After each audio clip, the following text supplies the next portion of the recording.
ನಾನು ಕ್ರಿಕೆಟ್ ಮೈದಾನದಲ್ಲಿ ನನ್ನ ಪ್ರತಿಭೆಯನ್ನು ಪ್ರದರ್ಶಿಸಲು ಮತ್ತು ಆಡಲು ತುಂಬ ಸಂತೋಷವಾಗಿದೆ. ನನ್ನ ದೇಶಕ್ಕಾಗಿ ಬ್ಯಾಟ್ಸ್ಮನ್ ಆಗಿ ಉತ್ತಮ ಪ್ರದರ್ಶನ ನೀಡುವ ಸಂತೋಷವು ಪಾರ್ಟಿಗೆ ಹೋಗಿ ಸಂಗೀತವನ್ನು ಆನಂದಿಸುವ ಸಂತೋಷಕ್ಕಿಂತ ಹೆಚ್ಚು.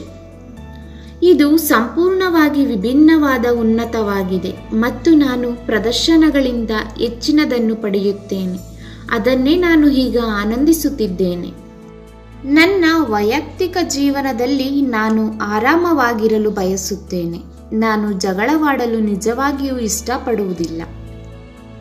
ನಾನು ಈ ವಿಷಯಗಳ ಮೇಲೆ ನಿಜವಾಗಿಯೂ ಗಮನ ಹರಿಸುವುದಿಲ್ಲ. ನನಗೆ ಯಾವ ಟ್ಯಾಗ್ಗಳನ್ನು ನೀಡಲಾಗಿದೆ ಅಥವಾ ಮೈದಾನದ ಹೊರಗೆ ಜನರು ನನ್ನ ಬಗ್ಗೆ ಏನು ಯೋಚಿಸುತ್ತಾರೆ ಅಂತಹ ವಿಷಯಗಳ ಮೇಲೆ. ಭಾರತೀಯ ಕ್ರಿಕೆಟ್ ತಂಡಕ್ಕಾಗಿ ಮೈದಾನದಲ್ಲಿ ಯಾವಾಗಲೂ ಉತ್ತಮ ಪ್ರದರ್ಶನ ನೀಡುವುದು ನನ್ನ ಮುಖ್ಯ ಗಮನ.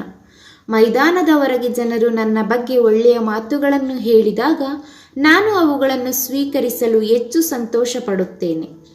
ಬಾಲ್ಯದಲ್ಲಿ ಸಚಿನ್ ತೆಂಡೂಲ್ಕರ್ ಭಾರತಕ್ಕಾಗಿ ಶಾರ್ಜಾ ಅಥವಾ ಇತರ ಸ್ಥಳಗಳಲ್ಲಿ ಒತ್ತಡದಲ್ಲಿ ಹೇಗೆ ಪಂದ್ಯಗಳನ್ನು ಗೆಲ್ಲುತ್ತಿದ್ದರು ಎಂಬುದನ್ನು ನಾನು ನೋಡುತ್ತಿದ್ದೆ. ಆದ್ದರಿಂದ ನಾನು ಯಾವಾಗಲೂ ಇದೇ ರೀತಿಯ ಸಂದರ್ಭಗಳಲ್ಲಿ ಅದೇ ಪುನರಾವರ್ತಿಸಲು ಉತ್ಸುಕನಾಗಿದ್ದೆ. ನಾನು ಮಧ್ಯದಲ್ಲಿರುವಾಗ ನನ್ನ ಮೇಲೆ ಒತ್ತಡವನ್ನು ತೆಗೆದುಕೊಳ್ಳುವುದಿಲ್ಲ.